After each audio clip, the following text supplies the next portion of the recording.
There's no stopping one of the country's leading network marketing companies as it continues to offer unlimited network opportunities. Let's meet some of the power couples of Uno Premier and be inspired by their success stories in building their own businesses. Actually, maganda buhay namin before.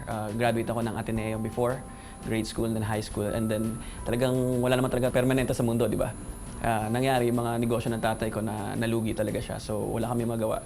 Wala talagang kapera-pera. Kaya what we did, nag-stop ako ng school kasi sobrang grabe yung school talaga that time.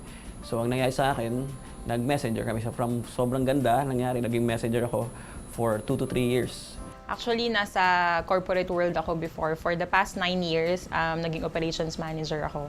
Dito kasi, anytime, pwede mo siyang gawin. Kahit saan, pwede mo siyang gawin. So, napakaganda talaga ng ganitong klaseng industry.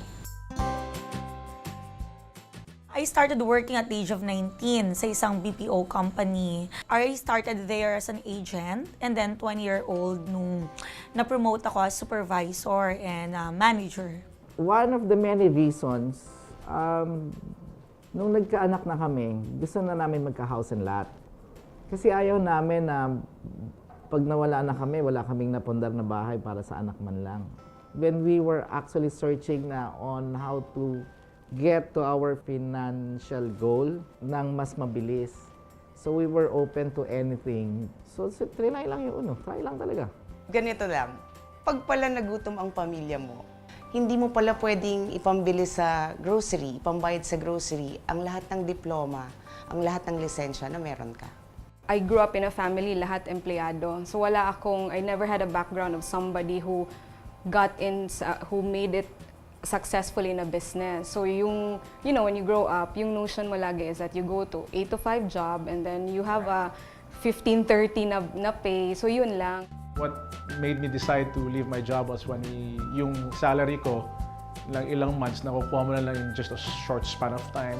Weekly mo na nakikita, kinikita. So parang nasabi namin, hey, parang pwede natin itong gawing full-time na.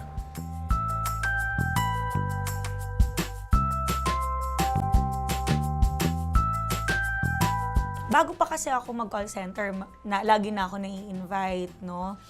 And even nung nag-work ako, parang may force field kasi ako lagi sa mga ganyan. Hindi ako parang interested na makinig, no? Kasi may stigma siya sa akin. Feeling ko dati para siya sa mga hopeless na tao, feeling ko dun sa mga wala lang trabaho. Kasi before yung nasa call center ako, sabi ko sa sarili ko, maganda naman yung opportunity. I realized kasi, nung time na na-invite ako, ang daming professionals, no, na ginagawa to. So sabi ko sa sarili ko, tinanong ko rin yung sarili ko, sabi ko, ba't ganon? Ba't ko tatanggihan to? Etong mga to, they won't waste their time na gawin yung Uno Premier kung wala namang magandang opportunity dito or hindi naman talaga, kumbaga hindi nila itataya yung credibility nila and sabihin natin na pare-pareho naman kami, magaganda yung work sa labas, maganda yung mga background sa labas. We're so busy, pero still, na-manage nila na gawin. So sabi ko sa sarili ko, baka may hindi ako nakikita. So na-curious ako, ba't ginagawa siya ng mga professionals, ayun, and mga businessman. The beauty here nga is kahit anong kasi ang network marketing or Uno Premier, hindi dependent sa tsura, sa background. It's just a system. It's a system that if you just follow the system, kahit ano background mo or edad mo, it will work for you. If you want to master this, you enroll, pero hindi tuition fee. You just be a member, then you study. Kung magaling ka estudyante, a year after, baka nag-million ka na dito.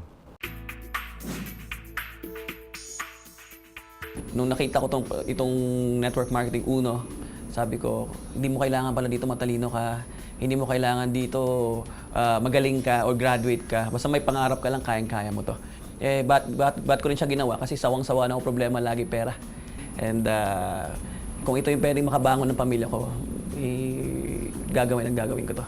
Ang ganda kasi kahit anong background mo, kahit ano yung ginagawa mo, may chance ka na pwedeng, alam mo yun, yumaman or ma-improve yung life mo. So, doon nag-trigger yung interest ko na pwede kong gawin yung business. At first, syempre, naisip ko hindi siya para sa akin. Kasi yun, nauna, ako yung tipo ng tao kasi na introvert eh. Kaya lang yun nga yung nakakatuwa sa ganitong klaseng industry kasi nade-develop niya yung nagkakaroon tayo ng mga personal development. Kumbaga nagkakaroon tayo ng mga trainings na kung saan natitrain tayo, at the same time natututo tayo kung paano i-improve yung sarili natin. Actually, talaga yung time freedom eh. Yun talaga yung nagustuhan ko sa Uno Premier. Kasi meron na kaming, yung eldest namin, actually yun, yung 3 years old na siya ngayon. So, nagkaroon ako ng time sa kanya. Before kasi nung nasa employment ako, parang okay lang na umalis ako ng bahay basta nandyan si Warren. So, parang sa akin, as a mother, parang masakit yun. So, dito ko nakita na parang yung oras ko, kaya kong ibigay sa family ko. Yung oras, yung gusto niya. Yun kasi yung pride natin as a mother, di ba? Parang yung gusto ng anak mo, mabili mo. Di ba? So, yun lahat. Dahil sa Uno Premier, nagagawa ko na siya. The best part about this, kasi nung tinabaho ko siya, pinangarap ko dati magkaroon ng sariling kotse. Di ko na malayan. Sa kakatrabaho ko, sa kakatulong ko ng maraming tao, naka-12 kotse na rin po ako sa Uno. Okay, yung latest car ko ngayon, yung Audi R8 naman. Yung kaya supercar naman siya. Dati, nung nandito ako sa Manila, nagre-rent lang ako ng isang kwarto. Sabi ko, baka may karapatan din pala ako magkaroon ng bahay. Ginawa namin, pinangarap namin. Ngayon, may bahay na rin po kami, napundar na bahay. May 2 rin po kaming kondo. Tapos, kung saan-saan ako nakapunta. Yun yung maganda doon. Ang bilog, ang laki pala ng mundo. It's a guy's dream to own a car. Mas nga minsan, at that time, second hand lang pwede na. Second hand lang inisip namin. And then all of a sudden, on our first 7 months namin sa business, we were able to purchase our first brand new car at that time. We realized, okay, nagsimula siya sa first car, then baka pwede may second car.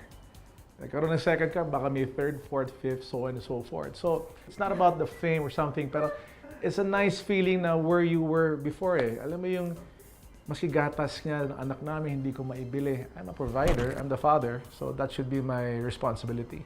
Till that time na, alam mo, you are able to drive the car na ginugusto mo. Right? Once you try, you're getting the value of a businessman na marunong ka nang mag-risk. First and foremost, do not focus on the money right away. We need to focus on the growth. If you focus on growth, your money will also grow. So to all yung nagsisimula, ang kailangan lang is grow, learn the business. Aralin mo siya, expect these challenges along the way. But of course, be excited kung anong pwede mabalik sa atin. Networking is a very legitimate business. It's a strong business na pwede gawin ng kung sino. But you have to learn it. Networking is here right now. In fact, we don't have to prove it anymore. Ganun siya kaganda. And we're about to create more millionaires in the industry.